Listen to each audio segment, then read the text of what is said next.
memaknai sekedar agama dalam perspektif kopiah dan sorban.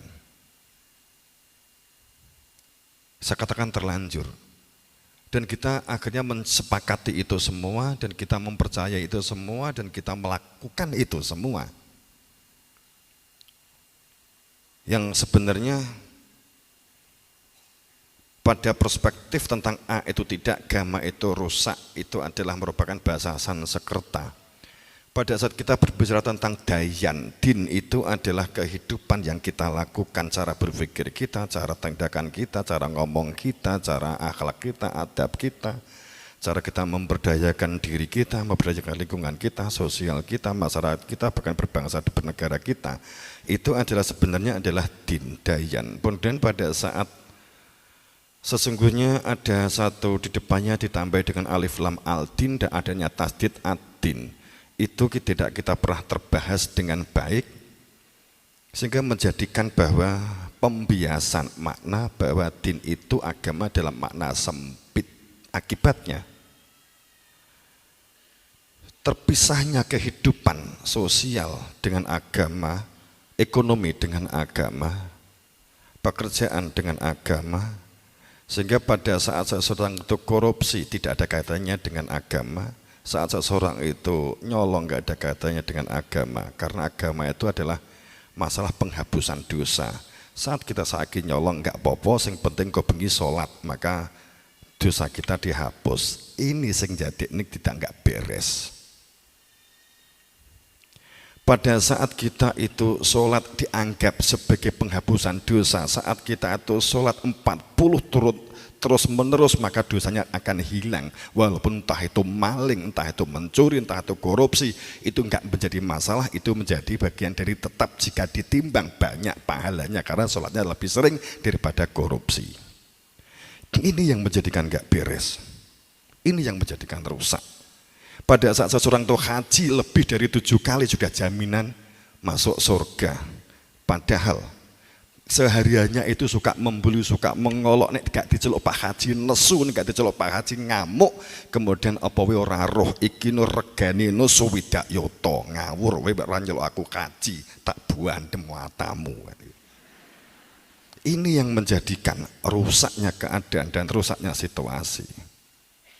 Saat berpolitik, membuli, mempentingkan dirinya sendiri, kemudian akan ditutup.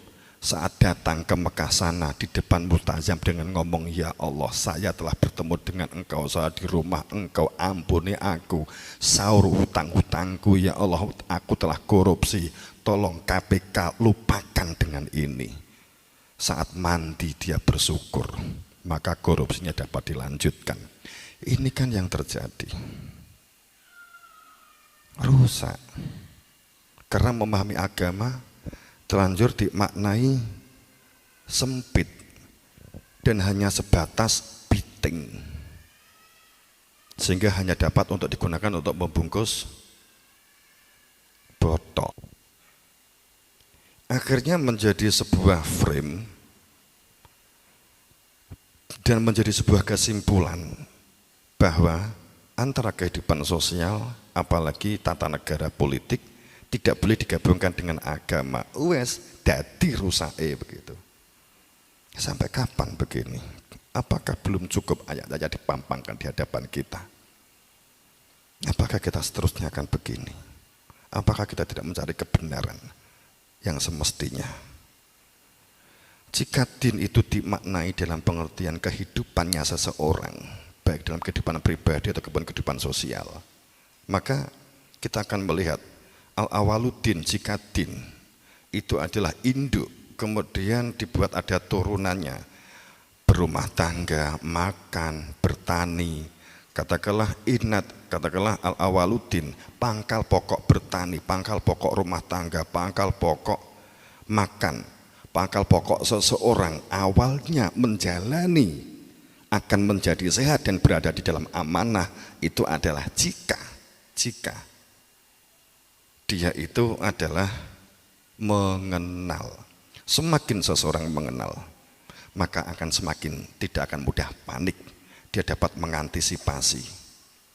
Makanya kalau kamu perang, semakin lawan kamu tidak mengenal kamu, maka kamu akan semakin leluasa.